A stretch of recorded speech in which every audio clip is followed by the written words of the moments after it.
Dando continuidade aos procedimentos especiais de jurisdição contenciosa, vamos falar agora sobre as ações de família, ação monitória, homologação de penhor legal, regularização de avaria grossa e restauração dos autos, com a unidade 3.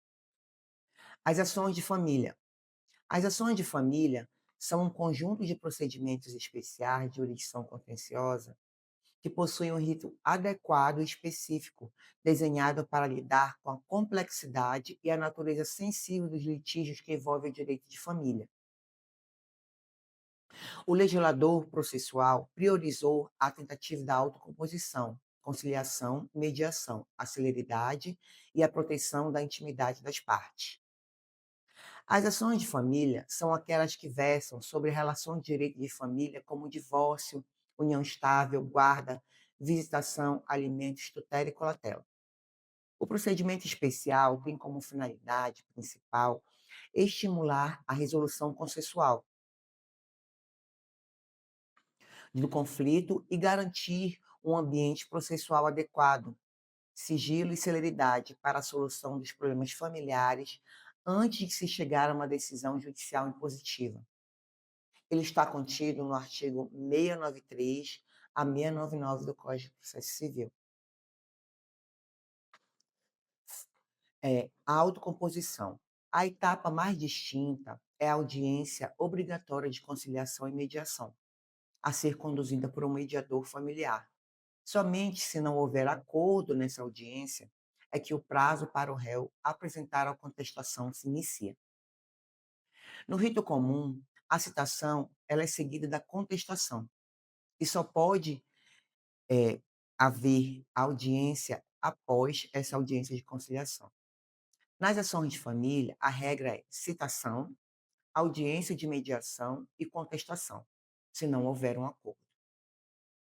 A citação para audiência de mediação, ela não é acompanhada de petição inicial, que só é disponibilizada ao réu após o insucesso da mediação. Essa técnica, ela visa evitar que o réu chegue à mesa da negociação já influenciado pelo teor agressivo da inicial, aumentando as chances de acordo.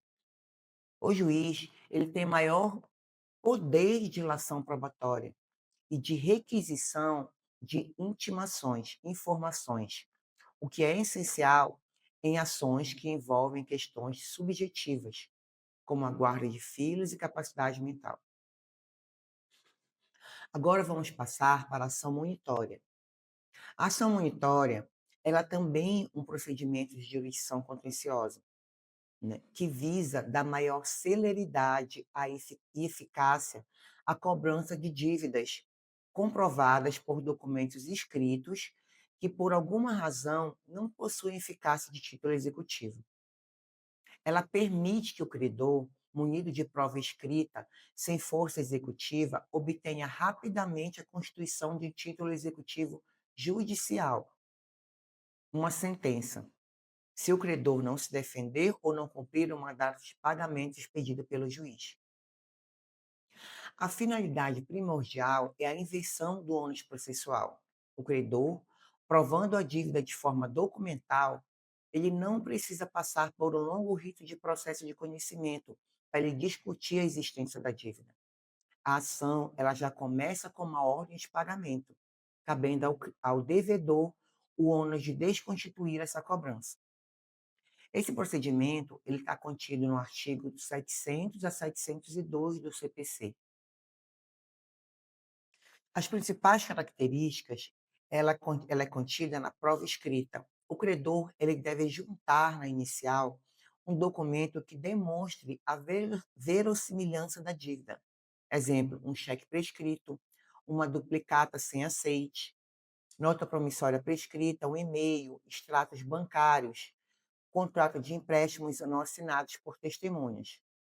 O juiz, ao receber a inicial e considerar o documento suficiente, juízo de admissibilidade, ele lhes pede um mandado para pagamento, entrega e execução, dando ao devedor o prazo de 15 dias para suas opções. Incentiva o cumprimento. Se o devedor cumprir o mandado no prazo de 15 dias, pagar a dívida ou entregar o bem, ele ficará isento do pagamento das custas processuais e honorários advocatícios. Isto é um grande incentivo legal para o adimplemento. Outra característica são os embargos monitórios. Se o devedor quiser se defender, ele pode opor embargos monitórios, no mesmo prazo de 15 dias. Com a posição desses embargos, o procedimento ele converte-se em um procedimento comum e a discussão sobre a dívida ela é ampliada.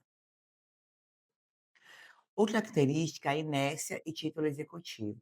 Se o devedor ele não paga e ele não oferece embargos no prazo, o mandado inicial ele adquire força de título executivo judicial. A partir daí, o credor ele pode dar início ao cumprimento de sentença, ou seja, a execução forçada dos bens do devedor sem precisar de uma novação. Outro procedimento de jurisdição contenciosa é a homologação de penhor legal. Essa homologação ela é um procedimento especial que visa obter a chancela judicial para a constituição de um penhor que já existe de pleno direito, ou seja, que foi estabelecido por força de lei, que é o penhor legal. Ele é uma forma de garantia real que a lei concede a certas pessoas sem a necessidade de convenção sobre bens do devedor que se encontram em sua posse. A homologação, então, ele é um procedimento judicial que transforma essa garantia legal em um título judicial definitivo, permitindo sua posterior execução ou venda judicial do bem para satisfazer o crédito. Esse procedimento ele está contido no artigo 703 a 706 do CPC. E ele pode ser também encontrado no Código Civil, no artigo 1467.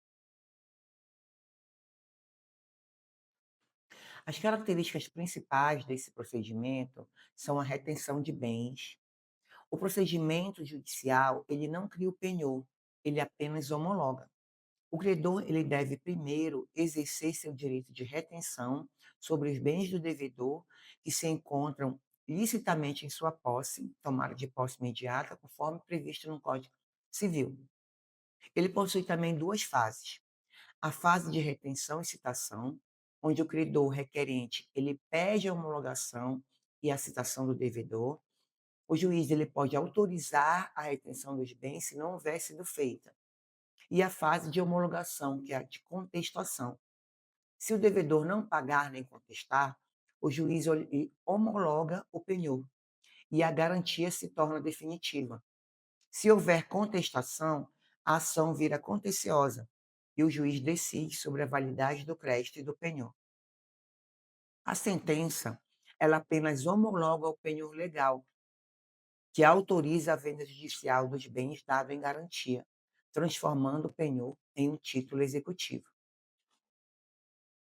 Passemos agora ao procedimento de regulação de avaria grossa. A regulação de avaria grossa, ela tem o objetivo de determinar a ocorrência de uma avaria grossa e, consequentemente, ratear os prejuízos e despesas extraordinárias, entre outros, os interesses envolvidos em uma expedição marítima. Ele é um procedimento de direito marítimo, de caráter internacional, histórico, que visa aplicar um princípio de contribuição mútua para salvar a aventura marítima como um todo. Ele é, ele, essa varia grossa ou comum, ela é um conceito de direito marítimo que se refere à defesa extraordinária ou dano causado intencional ou razoavelmente ao navio ou à carga, ou a ambos, para preservar todos os interesses envolvidos em um perigo real ou iminente. O cerne da varia grossa é o sacrifício voluntário e necessário de um bem ou valor, seja do navio, seja de parte da carga, em benefício da segurança comum de toda a expedição. O conceito dessa varia grossa, ele é regido principalmente pelo Código Comercial Brasileiro e pelas regras do IOC e Antuérpia. Ele está contido, esse procedimento, no artigo 707 a 711 do CPC. E as principais características são a figura do regulador de avarias. O regulador de avarias, ele é auxiliar da justiça, equiparado a um perito, que possui notório conhecimento em direito marítimo e contabilidade. Seu papel ele é crucial. Ele determina que se os danos realmente constituírem avaria grossa, e ele faz o complexo cálculo de rateio, definindo o quanto cada interesse deve contribuir ou receber. A garantia pro rata. A principal característica da obrigatoriedade é a caução. Para que o proprietário ou consignatário possa retirar sua carga do porto, ele deve prestar caução provisória no valor da contribuição que o regulador estimar, como forma de assegurar o pagamento da sua parcela no rateio final. Esse processo judicial ele serve para resolver a controvérsia sobre a nomeação do regulador, chancelar a retenção ou alienação das cargas para a obtenção da garantia e também homologar por sentença o regulamento da varia grossa, elaborado pelo profissional, tornando obrigatório para todas as partes. Por último, dos procedimentos relacionados à jurisdição contenciosa, vamos à restauração dos autos. A restauração dos autos, ela tem por finalidade reconstituir autos, o conjunto de peças processuais de um processo judicial que foi total ou parcialmente extraviado, destruído ou danificado, permitindo que a ação possa prosseguir. Ela é um incidente processual que visa a recomposição fidedigna de um processo desaparecido. Tem por finalidade evitar o perecimento do direito da parte, que não pode ser responsabilizado pela perda dos autos, garantindo a continuidade da prestação jurisdicional e a eficácia dos atos processuais já praticados. E ela está contida no artigo 712 a 718 do Código de Processo Civil. A restauração dos autos, ela não é uma nova ação sobre o mérito, mas uma ação incidental. Ela deve ser instruída com prova possível da existência do processo e dos atos neles praticados. As peças elas podem ser apresentadas por certidões, cópias autenticadas ou até mesmo por cópias simples, que sejam reconhecidas como as verdadeiras. A parte contrária, no processo principal, ela deve ser citada para se defender na restauração. Ela é parte que, em tese, ela poderia ser beneficiada pelo desaparecimento do processo e, por isso, deve ter a oportunidade de impugnar a autenticidade das peças apresentadas. Se não for possível reconstituir integralmente os autos, o juiz ele deve tentar obter a certeza sobre o conteúdo faltante dos meios de prova, como depoimentos. Se a fase probatória ela não puder ser reconstituída, esta deverá ser refeita. Julgada procedente essa restauração, a cópia dos autos restaurados ela tem o mesmo valor da original. O processo principal segue com seu curso normal a partir do ponto em que foi interrompido.